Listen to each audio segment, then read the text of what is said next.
يا أيها الرسول بلغ ما أنزل إليك من ربك وإن لم تفعل فما بلغت رسالته. Belajar Al-Quran itu kan bertahap-tahap. Pelajaran yang paling pertama ialah belajar membaca Al-Quran. Karena itu membaca Al-Quran pun disebut tadarus. Pelajaran yang pertama, tingkat pertama. Kalau lebih tinggi lagi, mempelajari makna ayat-ayat Al-Quran itu. Dengan mempelajari terjemahnya lah paling tidak. Lalu tahap yang ketiga lagi, mencoba memahami tafsir Al-Quran itu.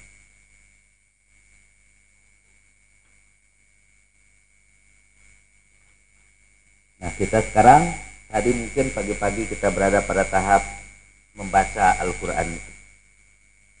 Dan sekarang kita mencoba untuk memahami maknanya. Yang akan kita bahas adalah surat Al-Ahzab, surat 33, mulai ayat 56, 57, 58. 3 ayat. Kalau kita baca ayat ini bareng-bareng sekarang, itu berarti kita pahalanya sama dengan menghatam 3 Al-Quran. 3 kali Al-Quran. Dan dalam pengajian kita insya Allah kita akan banyak menjelaskan ayat-ayat Al-Quran ini dengan ayat-ayat Al-Quran lagi. Ayat 56 berbunyi, A'udzubillahi minasyaitonirrajim. Innallaha malaikatahu yusholluna 'alan nabi ya ayyuhalladzina amanu shollu 'alaihi wa sallimu taslima. Allahumma shalli 'ala Muhammad wa ali Muhammad. Innal ladzina yu'dzuna Allah wa rasulahu la'anahumullahu fid dunya wal akhirah wa a'adda lahum 'adzaban muhina. Walladzina yu'dzuna al-mu'minina wal mu'minati bighairi maqtasabu walladzina yu'dzuna al-mu'minina wal mu'minati bighairi maqtasabu faqad ihtamalu buhtanan wa itsman mubina.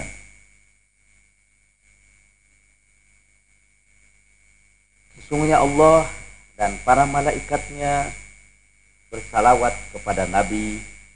Hei orang-orang yang beriman, bersalawatlah kamu kepadanya dan ucapkanlah salam kepadanya dengan salam yang sebaik-baiknya. Ayat ini seperti kita ketahui memerintahkan kita untuk bersalawat setelah Allah dan malaikatnya menyampaikan sholawatnya. Para ahli tafsir mengatakan ada perbedaan antara sholawat Allah, sholawat malaikat, dan sholawat kita. Sholawat Allah ialah melimpahkan kesejahteraan, kemuliaan, kebahagiaan kepada Nabi. Setelah itu kita memberitakan berselawatlah hei Allah kepada Nabi. Sholli alaihi. Sholli itu kata perintah, artinya berselawat. Allahumma sholli. Ya Allah bersalawatlah. Allahumma sholli. Ya Allah bersalawatlah. Ala Muhammadin, kepada Muhammad, wa ali Muhammad, kepada keluarga Muhammad. Maknanya ialah ya Allah limpahkanlah kesejahteraan, kemuliaan dan kebahagiaan kepada Muhammad dan keluarga Muhammad. Di dalam Al-Quran, Allah ini bukan hanya bersalawat kepada Nabi saja. Allah juga bersalawat kepada orang-orang Islam yang mendapat musibah. Kemudian dia bersabar. Kemudian dia mengucapkan inna lillahi wa inna ilaihi raji'un. Kata Al-Quran, ulaika alaihim sholawatum min rabbihim wa ulaika humul muflihun dalam surat Al-Baqarah. Kata Al-Quran, orang-orang yang sabar menerima musibah juga akan memperoleh sholawat dari Tuhan mereka. Sama seperti Rasulullah Shallallahu Alaihi Wasallam. Tapi saudara-saudara, saya kira kenal itu ayat. Ya. Walladzina idza asobatkum musibah qalu inna lillahi wa inna ilaihi raji'un ulaika alaihim shalawatu mir rabbihim wa rahmah wa ulaika humul muhtadun. Yakni orang-orang yang apabila ditimpa musibah mereka berkata, kami semua ini kepunyaan Allah dan kepadanya lah kami semua kembali. Mereka itulah orang-orang yang mendapat sholawat dari Tuhan mereka dan memperoleh kasih sayang Allah, dan mereka itulah yang akan mendapat petunjuk. Mereka itulah yang hidup di dalam petunjuk. Ayat ini menunjukkan bahwa orang yang mendapat musibah kemudian bersabar menerimanya akan memperoleh sholawat dan kasih sayang Allah Subhanahu wa ta'ala. Itu yang pertama. Jadi orang-orang yang beriman juga yang sabar akan menerima sholawat. Gimana kalau dia menerima sholawat? Dia diangkat derajatnya, dia memperoleh kesejahteraan, dia memperoleh kebahagiaan.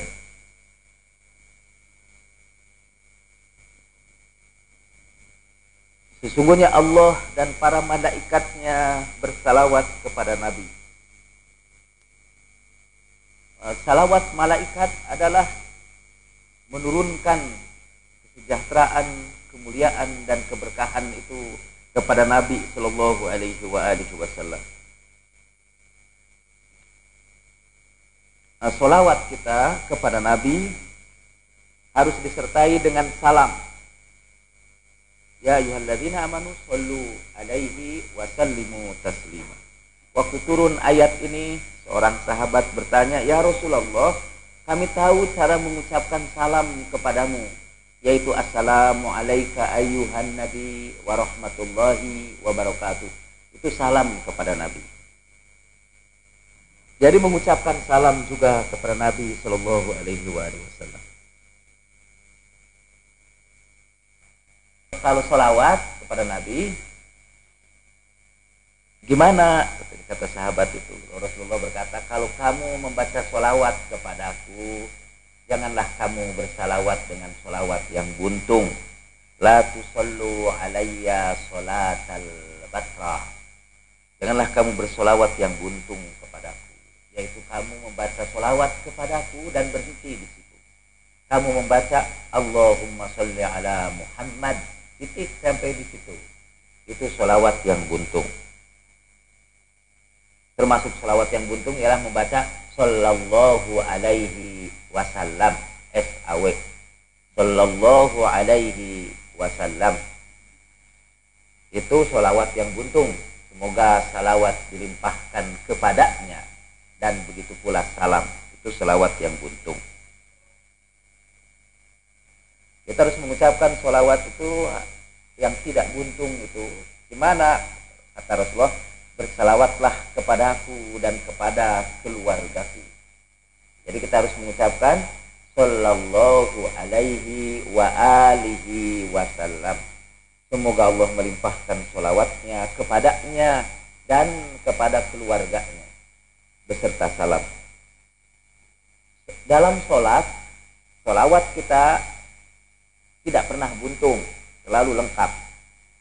Dalam sholat, Allahumma sholli ala Muhammad wa ala ali Muhammad. Kalau Anda orang NU, tambah Sayyidina, Allahumma sholli ala Sayyidina Muhammad wa ala ali Sayyidina Muhammad. Tidak buntung juga. Yang disebut sholawat buntung itu bukan sholawatnya pendek.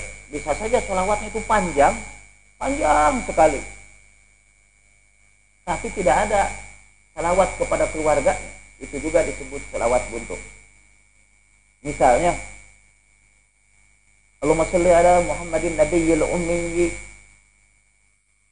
salatan daimatan ila yaumil qiyamah.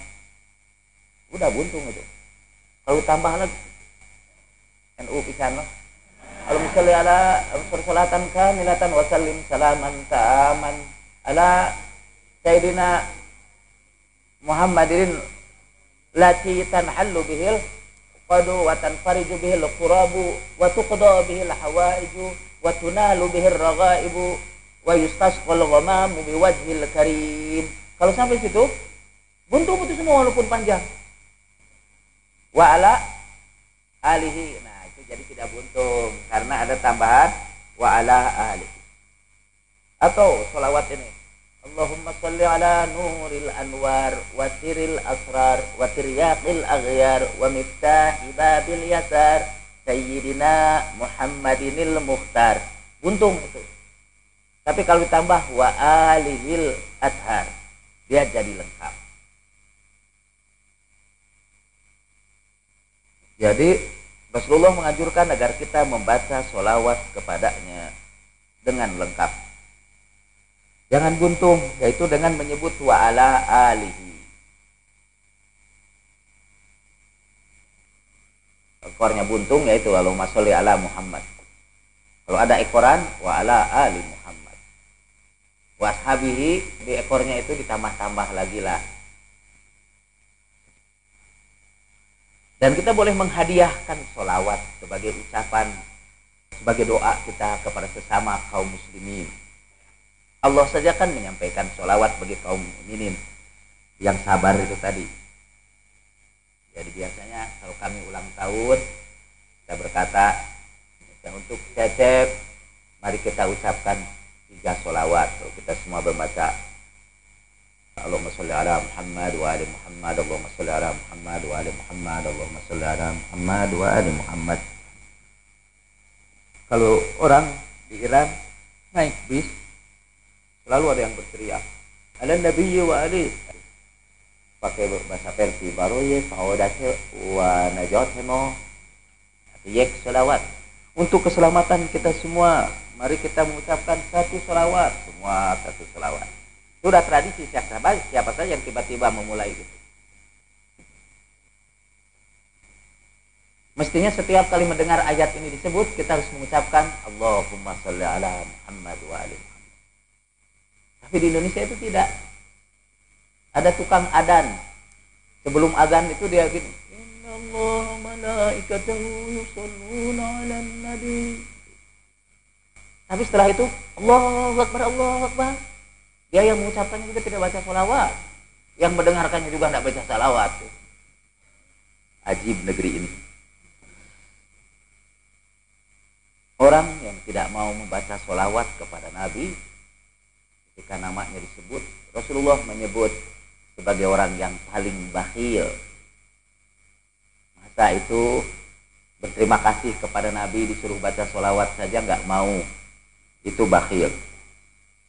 Bukan saja bakhil, orang yang tidak mau bersalawat kepada Nabi itu juga orang yang menyakiti hati Nabi. Karena itu ayat berikutnya Allah berfirman, innalladzina yu'zunallaha wa rasulah. Barang siapa yang menyakiti Allah dan Rasulnya, la'anahumullahu fid dunya wal akhirah. Allah melaknat mereka di dunia dan di akhirat. Wa'adda lahum adzabam muhina. Dan Allah persiapkan kepada mereka azab yang penuh kehinaan. Azab yang menghinakan. Sebelum saya melanjutkan pembicaraan tentang orang-orang yang menyakiti Allah dan Rasulnya, Allah laknat dia di dunia dan di akhirat, dan Allah persiapkan baginya azab yang sangat menghinakan. Dan orang-orang yang menyakiti hati orang yang beriman, laki-laki dan perempuan, dengan tuduhan melakukan sesuatu yang tidak mereka lakukan, bighairi maktasabu faqad ihtamalu buhtanan. Dia sudah memikul dosa besar, fitnah yang besar, wa itsmam mubina, dan dosa yang sangat nyata. Buhtan kata artinya kidban fadhiya, yang kita sebut fitnah. Kalau fitnah dalam bahasa Arab diartikan ke dalam bahasa Indonesia jadi ujian, jadi cobaan. Seringkali terjadi perubahan makna dari makna aslinya dalam bahasa Arab kepada makna turunannya dalam bahasa Indonesia. Innalladzina yu'dzunallah, orang-orang yang menyakiti Allah wa rasulah dan rasul. Para ahli tafsir membahas apa yang dimaksud dengan menyakiti Allah, karena Allah tidak pernah sakit hati. Menyakiti Allah berarti berbuat sesuatu yang mengundang kemurkaan Allah Subhanahu wa ta'ala.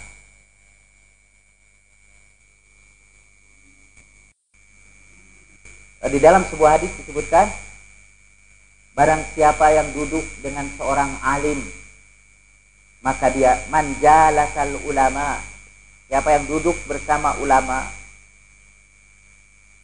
dia sama dengan jalasani, dia sama dengan duduk bersamaku, kata Rasulullah. Wa man jalasani faka'annama jalasa rabbi, dan siapa yang duduk bersamaku, kata Rasulullah, sama seakan-akan dia duduk bersama Tuhanku. Itu berarti juga barang siapa yang menyakiti ulama sama dengan menyakiti Rasulullah, dan siapa yang menyakiti Rasulullah sama dengan menyakiti Allah Subhanahu wa ta'ala. Itu karena itu menyakiti Allah dan Rasulnya, la'anahumullahu fid dunya wal akhirah. Dalam ayat Allah akan melaknat dia di dunia dan di akhirat. Dan Allah siapkan bagi dia siksa yang pedih karena dia menyakiti Allah dan Rasul.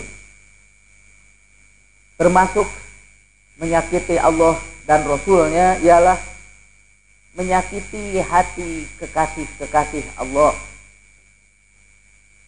Man adzali waliyan faqad adzantu lil harb. Barang siapa yang menyakiti waliku, kekasihku, aku sudah menyatakan perang kepadanya. Dia mengajak perang kepada Allah Subhanahu wa ta'ala. Orang yang menyakiti kekasih Allah. Dan saya teringat cerita Jalaluddin Rumi. Ini bukan hadis. Dalam biografinya Jalaluddin Rumi dikisahkan tentang pedagang dari Tabriz yang dagangnya itu bangkrut melulu. Transaksi dagangnya itu terus melorot. Padahal dia sudah infak, sudah sedekah, zakatnya selalu dia bayar. Datanglah dia ke Konya, ke tempat, ke kota Jalaluddin Rumi itu. Kepada agen-agennya dia minta bantuan, tolong carikan ulama besar. Di sini aku akan memberikan hadiah kepadanya sekian drachma. Ya, drachma waktu itu uang internasional, waktu itu uang Yunani. Lalu agennya membawa dia kepada seorang ulama besar. Ulama itu punya rumah besar. Walaupun dalam ceramahnya ulama itu selalu menceritakan betapa sederhananya dia. Itu rumahnya besar. Masuklah dia ke rumah itu. Dan kata si pedagang Tabriz itu sudah tidak enak. Apa tidak salah kamu bawa aku ini? Ini sih bukan rumah ulama. Ini rumah konglomerat. Tapi emang dia ulama yang dikenal di seluruh negeri ini. Katanya. Sangat terkenal di seluruh negeri ini. Walaupun dengan ogah-ogahan akhirnya dia datang pada ulama itu. Yang duduk di atas kursi singgasananya. Menerima antrian para tamu ke situ. Sampai datang giliran dia. Dia ajukan pertanyaan itu, mengapa dagangan saya ini rugi melulu? Tapi ulama itu tidak memberikan jawaban yang memuaskan dia. Baliklah dia ke pondokan. Tolong deh carikan kepadaku ulama yang sebenarnya, kata dia. Akhirnya dibawalah dia kepada Jalaluddin Rumi. Jadi seperti kalau di sini saudara menjadi ulama yang terkenal, bawa ke Bandung, diajak ke rumah saudara. Sudah jadi, sudah esoknya dibawalah kepada Jalaluddin Rahmat. Waktu dia datang ke tempat Jalaluddin Rumi, Jalaluddin Rumi sedang berada di madrasah, sedang baca kitab. Kata dia, ini ulama beneran ini. Ulama beneran itu pasti kerjanya bukan bisnis, tapi baca kitab. Juga kalau kita mau cari ulama beneran, lihat saja apa yang dikerjakan. Kalau dia baca kitab, menulis kitab, itu pasti ulama. Wah, ini benar ulama. Jadi Rumi sedang membaca kitab di mimbarnya. Orang itu belum mengucapkan Assalamualaikum dan Rumi belum mengangkat kepalanya dari kitabnya, dia sudah berkata. Dan orang itu bawa hadiah juga untuk jawabin Rumi. Emang itu sunnah dari Nabi. Kalau kita mau bertanya, mau konsultasi dengan ulama, itu harus bersedekah lebih dahulu. Ini sunnah yang ditinggalkan orang. Di dalam surat Al-Mujadilah, surat ke-58. A'udzubillahi minasyaitonirrajim. Ya ayyuhalladzina amanu idza najaitumur rasula faqaddimu baina yaday najwakum shadaqah. Dzalika khairul lakum wa athhar. Fa in lam tajidu fa innallaha ghafurur rahim. Hei orang-orang yang beriman, apabila kamu berkonsultasi dengan Rasulullah, maka dahuluilah sebelum kamu konsultasi itu dengan sedekah. Itu lebih baik bagi kamu dan akan lebih mensucikan kamu. Tapi kalau kamu tidak memperoleh untuk sedekah itu, maka sesungguhnya Allah Maha Pengampun dan Maha Penyayang. Dahulu itu orang ramailah berkonsultasi kepada Nabi. Kadang-kadang datang bukan pada waktunya. Jadi mengganggu Nabi juga. Oh, turunlah ayat ini. Kalau kamu mau bicara dengan Rasulullah, hendaklah bersedekah lebih dahulu. Itu angka orang yang mau menemui Rasulullah drop, langsung jatuh. Tidak ada lagi sahabat yang menemui Rasulullah. Sampai kata para ahli tafsir, hanya seorang sahabat yang melaksanakan ayat ini, yaitu Imam Ali. Imam Ali yang melaksanakan ayat ini.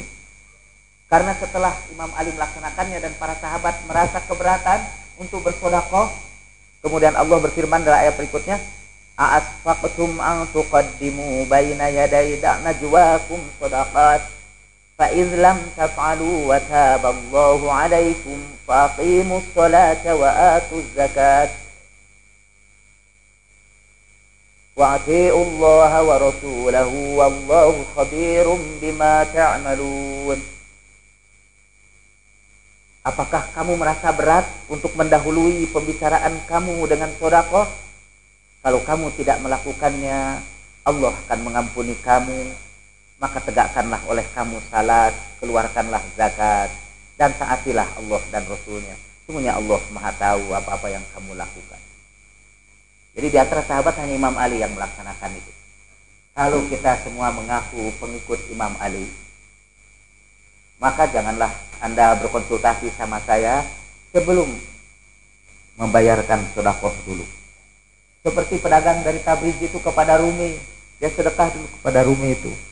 Tapi waktu itu Jalil Rumi sudah tahu, aku sudah tahu berapa uang yang kamu bawa itu. Sedekahkanlah itu kepada fakir miskin. Nanti itu kan ada tanya jawab di sini. Kalau mengikuti ayat ini, jangan tanya sebelum bayar, sedekah dulu. Sekali kalau orang mengundang mubalik, tidak qaddimu itu sedekahnya itu, malah akhiru itu. Kalau kamu mengundang seorang kiai, gitu kalau terjemahan Al-Quran itu, maka dahuluilah undangan itu dengan memberikan sedekah kepadanya. Ini tidak, baru ceramah dulu, setelah ceramah baru diberikan sedekah. Jadi itu boleh, itu mubalik itu terima itu amplop itu. Ada mubalik yang tidak mau terima amplop, biasanya itu mubalik baru, belum banyak yang ngundang. Dulu saya ketika mau balik baru saya tidak terima itu. Kalau saya mau balik lama saya terima. Tapi tidak semua juga saya terima, seperti pesantren kemarin di Jakarta itu yang memberikan training di bulan Ramadan kepada anak-anak SMA dengan gratis dan kemudian memberikan buka bersama, itu saya tidak mau terima. Kalau orang itu maksa, karena biasa kan sopan santun, mungkin ada mau balik juga. Ya, sawiyo, gitu kan. Tapi setelah itu akhirnya terima. Saya terima, saya bilang tapi saya kembalikan lagi sebagai biaya Anda. Di antara umur para ustadz kan itu, umur para ustadz itu. Ustadz itu kan biasa selalu pakai jas. Jadi satu saat dia dakwah di kampung lah, jalan melewati pagar-pagar bambu gitu ya. Ketika dia selesai ceramah, lalu dia langsung teriak, "Sario, sekedah." Tidak ada orang jawab itu. Dia teriak-teriak, "Sario, sekedah," gitu. Dia pikir itu ada orang menarik jasnya, mau kasih duit. Tahu-tahu jasnya tersangkut pagar. Jadi sama pagar itu dia bilang,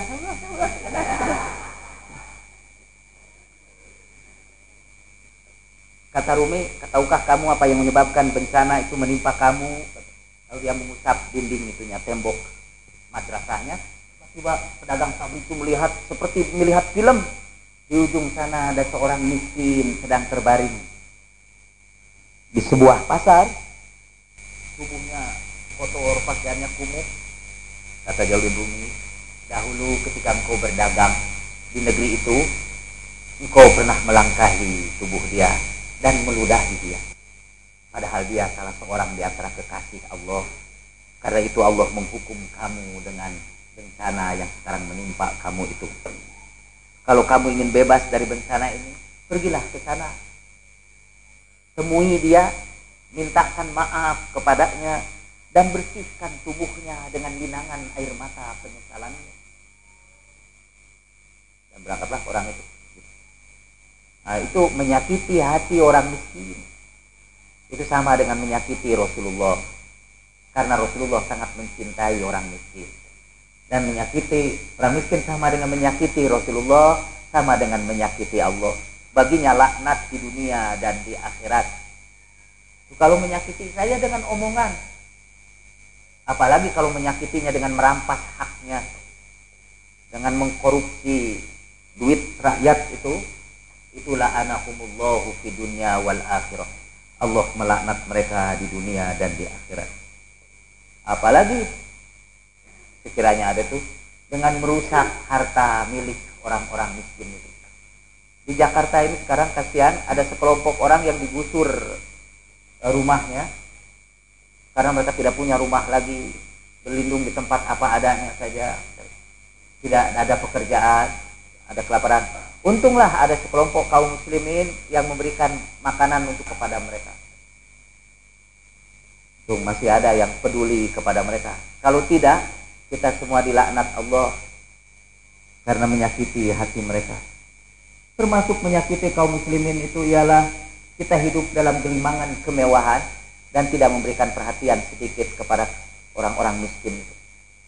Ma ra'aitu ni'matan mawfuratan illa bijanibiha haqqun mudayya, kata Imam Ali. Tidaklah aku melihat ada nikmat berlimpah pada diri seseorang kecuali pasti ada hak-hak orang lain yang disia-siakan. Lalu saya waktu di Iran, kita pernah mau naik kereta api dari Tehran ke Mashhad. Antri kereta apinya itu di musim dingin. Jadi orang itu setiap kali bernapas keluar itu asap itu. Saya dengan Miftah, akhirnya kita dapat tiket dan kereta di sana itu keretanya itu tukar dapat tiket itu. Kita dapat tiket dan keretanya itu di kamar-kamar gitu. Satu kamar itu tidak tahu berapa orang kita berada di kamar itu. Waktu kita masuk ke kamar itu beberapa orang saja kita, lalu kita ingat itu orang-orang yang mau mendapat tiket tapi tidak kebagian, sementara kita berbaring enak-enak. Terus saya mendengar waktu itu kalau salah Miftah ya, yang ngomong ma ra'aitu ni'matan mawfuratan illa bijanibiha haqqun mudayya. Tidaklah aku melihat nikmat yang berlimpah kecuali pasti di sampingnya itu ada hak yang disia-siakan. Ya, itu yang tidak dapat tiket ya. Di musim dingin seperti itu tuh haknya disia-siakan. Saya sedih banget dan karena itu saya meneruskan tidur saya di kereta itu. Itu menyakiti hati orang miskin itu sama dengan menyakiti Allah dan Rasulnya. Dan dengan itulah kita baru bahas ini ayat yang pertama kan, innal ladzina yu'dunallaha wa rasulahu la'anahumullahu fid dunya wal akhirah wa anzalahum adzaban muhina. Berhati-hati itu karena itu menyakiti orang Islam, menyakiti sesama manusia walaupun bukan Islam. Karena dengan begitu kita berbuat zalim. Di dalam hadis qudsi Tuhan berfirman, katakan kepada orang zalim itu, jangan datang ke rumah ibadatku, karena setiap kali mulutnya menyebutkan namaku, aku melaknat dia. Karena setiap kali dia menyebut nama Allah, Allah akan melaknat dia.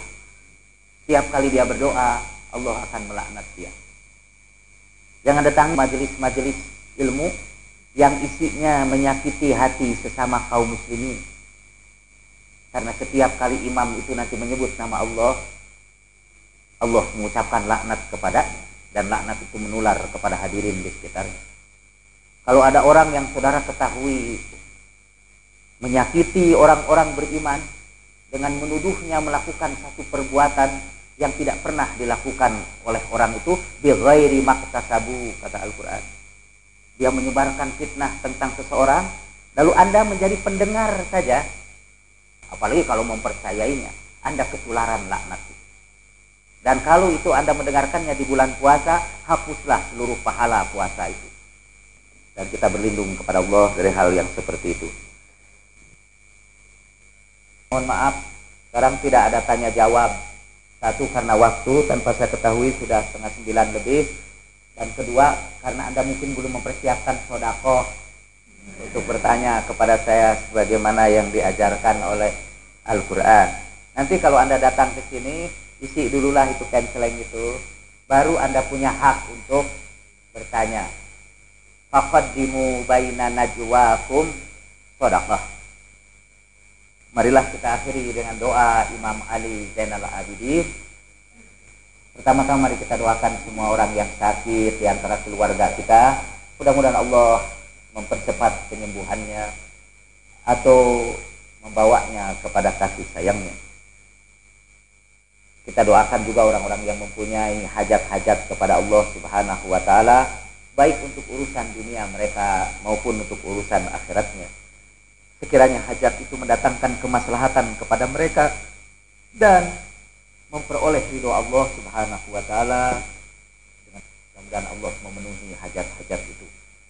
Ala hadhihi niyyah wa kulli niyyatin shalihatin ziyadatan fi sarafin nabiyil mustafa Rasulillah sallallahu alaihi wa alihi. Al-Fatihah.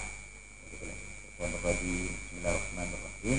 Alhamdulillahirabbil alamin arrahmanir rahim maliki yaumiddin. Iyyaka na'budu wa iyyaka nasta'in ihdinas siratal mustaqim siratal ladzina an'amta 'alaihim ghairil maghdubi 'alaihim waladdallin. Innallaha malaikatahu yusholluna 'alan nabi ya ayyuhalladzina amanu shallu 'alaihi wa sallimu taslima. Allahumma shalli 'ala Muhammad wa ali Muhammad. Allahumma shalli 'ala Muhammad wa ali Muhammad. Allahumma shalli 'ala Muhammad wa ali Muhammad. Allahumma ij'alna minal ladzina da'buhum al-irtiyahu ilaika wal hanin wa daidanuhum az-zafaratu wal amin jibahuhum sajidatun fi ta'atik wa uyunuhum dami'atun fi khidmatik. Ya Allah, ya Tuhan kami, jadikanlah kami orang-orang yang kebiasaannya itu menenteramkan dan melembutkan hatinya di hadapan-Mu. Jadikanlah kami termasuk kelompok yang kebiasaan mereka adalah merintih dan menangis di hadapan kebesaran dan keagungan-Mu, yang dahi-dahi mereka rebah karena taat kepadamu, dan mata mereka berlinang-linang dalam berkhidmat kepadamu. Bifadlika wa rahmatika ya arhamar rahimin. Subhana rabbika rabbil izzati amma yasifun wa salamun alal mursalin walhamdulillahi rabbil alamin. Assalamualaikum warahmatullahi wabarakatuh.